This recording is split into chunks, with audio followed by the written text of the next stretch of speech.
Hello children! Today we're out here in this beautiful tropical hardwood hammock habitat in very extreme South Florida with all my equipment and... Hey everyone, my name is Emilio from the channel Animal Encounters, and today our main target is the giant centipede. However, we'll be able to just take any really cool invertebrates that we could find underneath all the cover here, a bunch of logs and limestone rocks. So let's see what all we could find.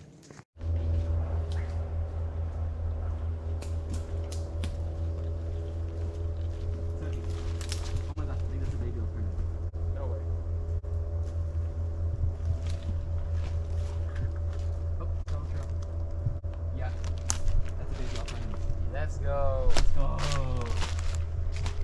So guys, check out what we have here. In here, I don't know if you guys can see it in here.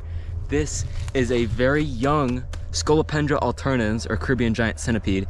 Now they get a lot bigger than this, but it's a good start. It's a lifer for me and a lifer for you, right? Yeah, I've seen Scolopendra down in South America, but never one here in Florida. Mike, you want to put him here so that they can see it better? Like, so take a look at it moving along that white contrasting surface. Look how fast it is. Now these guys are predatory animals. Like when this guy gets bigger, he's gonna hunt down anything from other invertebrates to even smaller vertebrates like little frogs, lizards, and even rodents. Oh, that's just great. Like Emilio said earlier, centipedes are predatory, and this specific species, Scolopendra alternans, can take down larger invertebrate prey and even smaller vertebrate prey because of two reasons.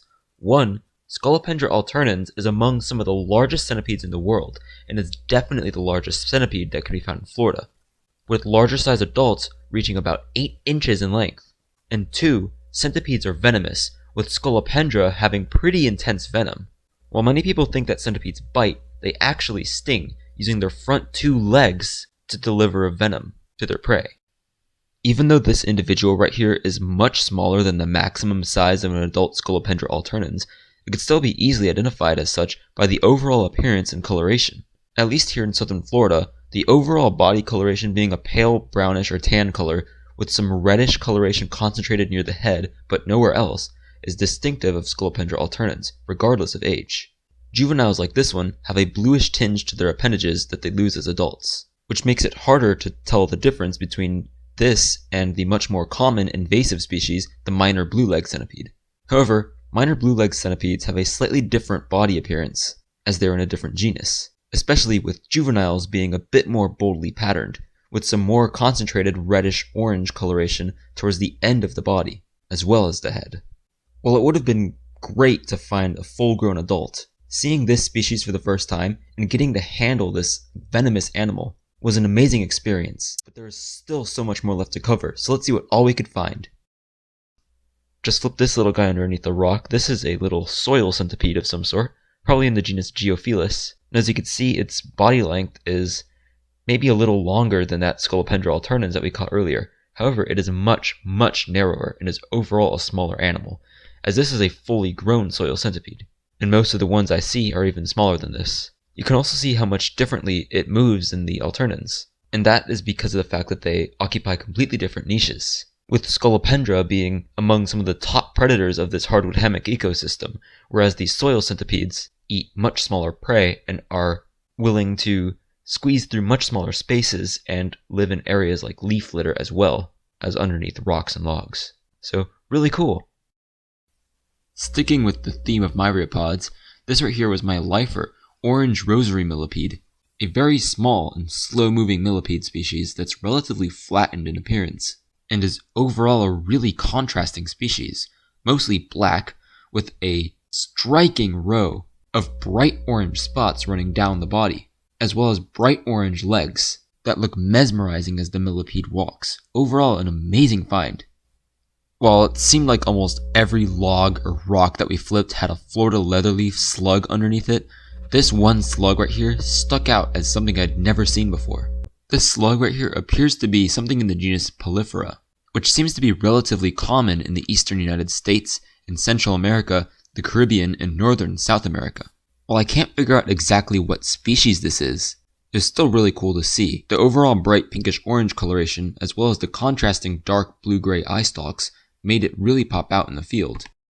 This tiny, dark brown, almost black ant that I found in the decaying organic matter underneath a rock is called Solenopsis terricola and is extremely abundant in the leaf litter in tropical hardwood hammock habitats in Miami-Dade County.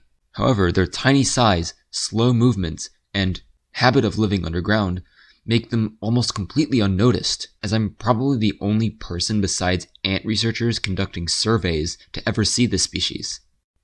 This right here is an almost full-grown Stenochrus portuacensis, a very tiny species of whip scorpion that is quite common to come across in leaf litter as well as underneath rocks and logs in southern Florida.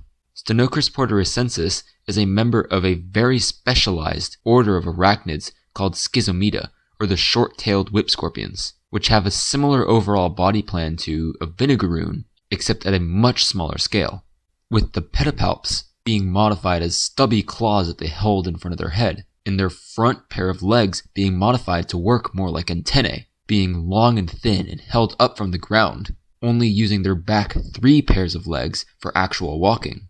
Now, their tail doesn't serve nearly the same purpose and is probably just a vestigial structure, and because of their small size, eat much smaller things like springtails. This little harvestman that I just flipped under this small rock is called Cyrnotoides quadrispinosa and is a very distinctive species. This species' overall body plan is quite different than the average harvestman, with the body being relatively large and bulky, and the legs being especially short for a harvestman. The overall coloration is quite distinctive too, with the majority of the body being a dark reddish-brown color, and accents of a pale yellowish color in the form of striking banding on the body as well as the bases of every leg. While this might look like a spider at first glance, harvestmen are not spiders and are a member of their own order, the Opiliones. Unlike spiders, harvestmen are non-venomous and their entire body is fused into one segment. While I had a feeling I'd find more of these, I had no clue what was to come. Oh, okay. Whoa! Whoa. Okay. Look at this discovery Emilio made. There were a bunch of these little Cyrnotoides all gathered up together in this little crack in the log. And something tells me that there were probably hundreds more even deeper in the log if we were to look for them. Harvestmen bundle up like this as more of a safety in numbers type defense. However, like you could see here, when they're noticed, they disperse off into a bunch of directions and move frantically. This might seem completely chaotic, but it is, again, part of their planned defense. Much like how the disruptive patterning on a snake, for example, distracts predators from the overall shape of the snake, the disruptive movement of a bunch of harvestmen at the same time distracts predators from the shape of a single harvestman at a time. Nice. So let me ask you, how can you tell that it's an alternans? You can tell it's an alternans because of the way it is. Yes. If you enjoyed this video, then make sure to check out this video right here, where Emilio and I are in the same habitat out looking for lizards this time. We end up finding a rare native species, so this is a video you won't want to miss.